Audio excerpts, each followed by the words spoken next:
Hi everyone, happy Mindful Monday. Hope you guys had a great week. So I've had a lot of messages about people saying they've set their goals, they've made their intentions, they're super excited, they're ready to get started and to make some changes in their life, and then they just can't seem to fit it into their day. They don't know how to make a schedule, they don't know how to find the time in the busyness of life and home and work and children. So today I thought we could talk a little bit about time blocking. It's a great way to make sure that you fit in the things that you want to get done.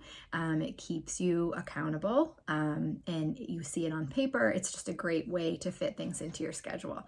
So you'll need some way to write it down, either a journal, a planner. You could use the calendar on your phone. Anywhere that you can write it down will work. So, and then you just block your time off throughout the day. So whatever you have to get done that day. So if you work from 9 to 5, then from 9 to 5 is blocked off for work. And there's really not much you can do about that. If you have a meeting from 6 to 7, put that in there. If your child has a game, put that time in there. If you have a doctor's appointment, put that time in there. If you have to meal prep, if you have to make dinner, if you have to drive, you need to account for all of those things and make sure that they're filled in your calendar. And then you need to find the holes. So find the holes and figure out where there's some time that you can fit in time for yourself and to work on your goals. So maybe you have an hour at lunch and you don't really need that hour. Or maybe you work 7 to 3 and the kids don't get off the bus till 4, so you have from 3 to 4 open. Maybe you do things better at night, so you have from 7 to 8.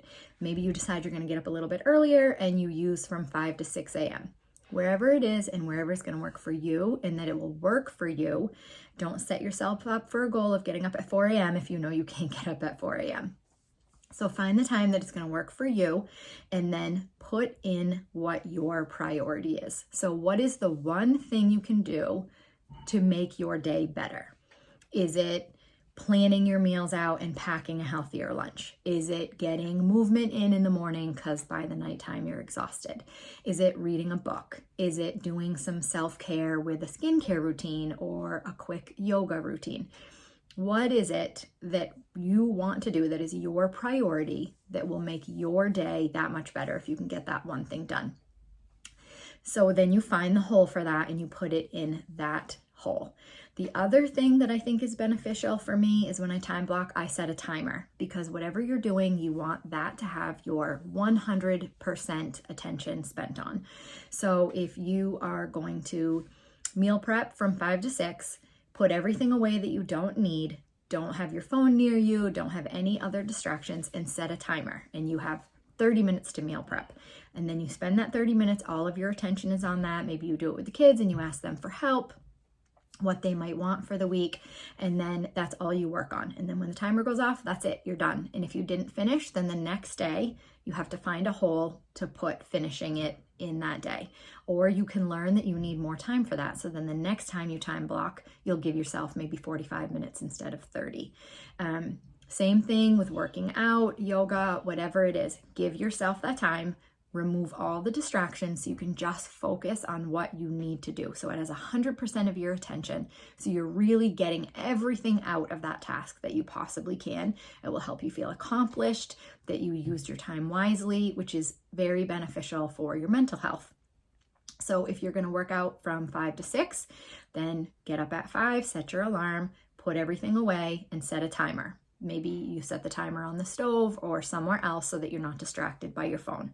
And then when the timer goes off, that's it, you're done. And then you've accomplished your goal and you've gotten it done. And you can check it off if you're someone who likes to check off your list. I am one of those humans. I have a list in time blocking, and it's a great feeling for me when I can check off that I got a task done that day. So use this as a way to decide what's important for you for that day.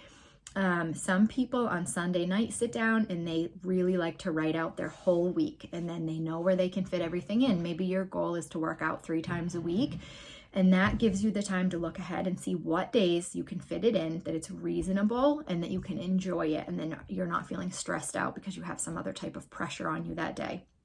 Or maybe you want a meal plan every Sunday and you want to do it with your kids because you grocery shop on Monday. Set that time aside for yourself. Time block it in your schedule. And that's it. That's what that time is for. So you have to really be good to yourself in this, that if someone is like, oh, well, I need your help with this, or your phone is ringing, or someone is texting you, that you're like, nope, this is what I'm doing because this is important for me and I need to take care of myself. And I gave myself this amount of time for this task and I'm going to get it done. It's a really, really great habit, and it will also help you see if you waste any time or if there are other things you can put together to do at the same time. Like maybe you need social time and you also need movement and you want some sun on your face. You can get all three of those things done together, which is great to consolidate some of your tasks. And then you feel great at the end of the day. You got to talk with your girlfriend, you got to go for a walk, you got some sun on your face, so now you have some vitamin D. It's really, really good to just look at your week ahead of time and see what you can accomplish, what you can get done. And you'll just feel very proud of yourself that you got so much done when you look back at your planner.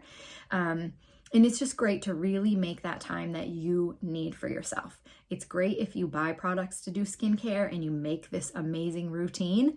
But if you don't do it, then all of those things are just sitting in the counter and you've wasted money and you're not putting the time into yourself. And then you're going to feel guilty that you spent money on things you aren't using. So even if it's something like that, give yourself 20 minutes every night to do some skincare. Or maybe you want to read a book 15 minutes before you go to bed. If you go to bed at 9:30, at 9 o'clock, start settling down and put a time block in for that and set a timer on to read your favorite book for 15 minutes.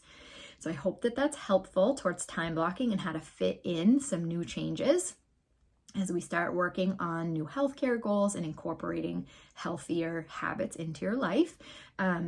If you have any questions or you want any more resources about that, you can visit elizabethrosevitality.com, and there is some journal entries that will help you with this sort of habit. And then you can also follow me on Instagram or Facebook at Elizabeth Rose Vitality for any more wellness tips. And you can always message me and email me with any other questions that you have. So go get a journal and set aside some time for yourself and your goals so that you can feel proud of yourself and accomplish your new habits. I hope you have a great week.